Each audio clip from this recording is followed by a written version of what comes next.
All right, let's go through the exponents formative assessment. I'm going to first look at number 1 with you. It says the area of the rectangle is 10x to the 9th, and it's asking us to find the length. So we want to know how long the rectangle is. You know that length times width gives you the area. So what would this have to be? Where we would multiply this length and width to get this answer right here, to get this area. There's a couple different ways that you could do this.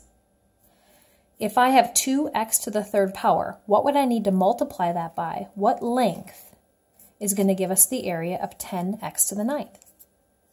Well, let's look at the coefficients. 2 times what number gives us 10?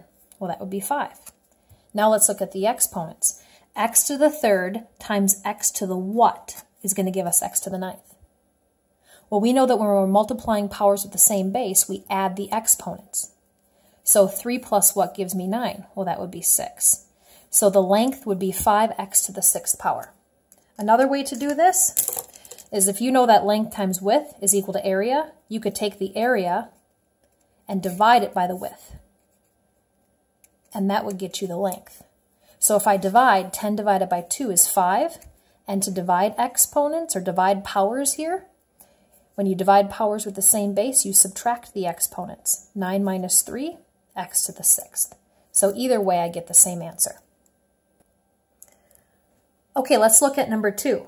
Number 2, we have expressions that we're multiplying together. In fact, everything is being multiplied together. It's all stuck together. So let's first multiply the coefficients. 3 times 4 is 12. Now, in order to multiply the powers, we want to look for the same variable. This is x squared, and we want to multiply it by x. There's no exponent, so there's an exponent of 1. So x squared times x to the 1st power. In order to multiply powers with the same base, I add the exponents. So this would be x to the 3rd. Now let's take a look at the y's. Y to the 2nd power times y to the 3rd power. To multiply powers with the same base, I add the exponents. So 2 plus 3, y to the 5th. And now the last one that we have here is a z to the 2nd. There's nothing to combine it with, so I just write it down, z to the 2nd. So if I multiply these two expressions, this is the expression I would get for my answer. All right, number 3. Looks like we're dividing. This is division. So when you are dividing, let's see here, we have a 3. We're going to keep the 3 there. But in order to simplify here with the powers, if I'm dividing powers with the same base, I subtract the exponents. So here, with the a's, I would subtract the exponents.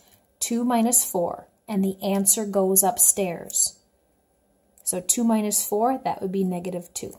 And now for the b's, b to the 5th minus b to the, remember that would be 1st.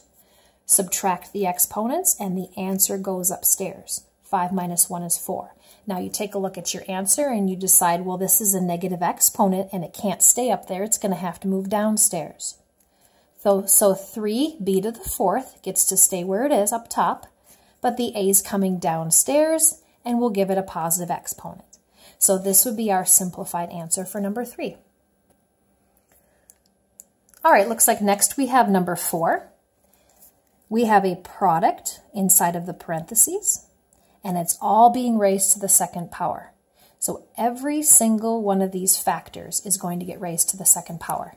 3 goes up to the 2nd power. We know that 3 to the 2nd power is 9. 3 times 3.